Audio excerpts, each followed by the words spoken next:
আজকে আমি কথা বলতে আসিনি। আমরা আজকে আমাদের নেতা জনাব তারেক রহমানের কথা শুনব এবং আপনাদেরকে আমন্ত্রণ জানিয়েছি তার সঙ্গে এই মত বিনিময় করার জন্যে। আমি আমার কথার শুরুতেই স্মরণ করতে চাই এমন একজন মহীয়সী নারীকে, যিনি তার সারাটা জীবন বাংলাদেশের গণতন্ত্রকে মুক্ত করবার জন্য সংগ্রাম করেছেন। আমাদের সেই মহীয়সী নারী, আমাদের অপরাজেয় নেত্রী দেশনেত্রী বেগম খালেদা জিয়াকে, যিনি মাত্র কিছুদিন আগে 30 তারিখে আমাদের ছেড়ে চলে গেছেন।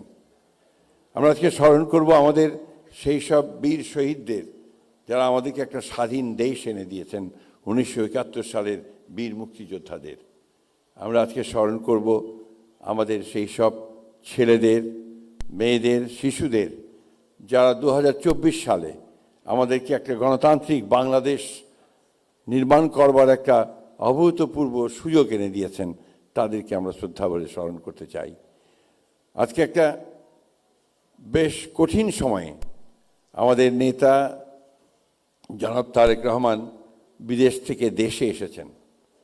সমগ্র দেশের মানুষ এক বুক ভরা প্রত্যাশা নিয়ে তার দিকে তাকিয়ে আছে যে তিনি ইতিমধ্যেই দূর থেকে ডিজিটালি যে সমস্ত কথা আমাদের সামনে বলেছেন, জাতির সামনে বলেছেন, গোটা জাতি আজকে অনেক বেশি আশান্বিত হয়েছে এই জন্যেই যে এবার একটা সুযোগ সৃষ্টি হবে, সত্যিকার অর্থেই একটা উদারপন্থী গণতান্ত্রিক একটা ব্যবস্থা আমরা এখানে সৃষ্টি করতে পারব। এই সুযোগ আমাদের সামনে উপস্থিত হয়েছে। আমি বক্তব্য দীর্ঘ করব না। আমি অনুরোধ করব আপনারা মন খুলে কথা বলবেন, এবং যদিও তার কণ্ঠ কয়েকদিন ঠান্ডা লেগে একটু সমস্যা হয়েছে, তারপরেও তিনি আপনাদের সঙ্গে কথা বলতে অত্যন্ত উৎসুক।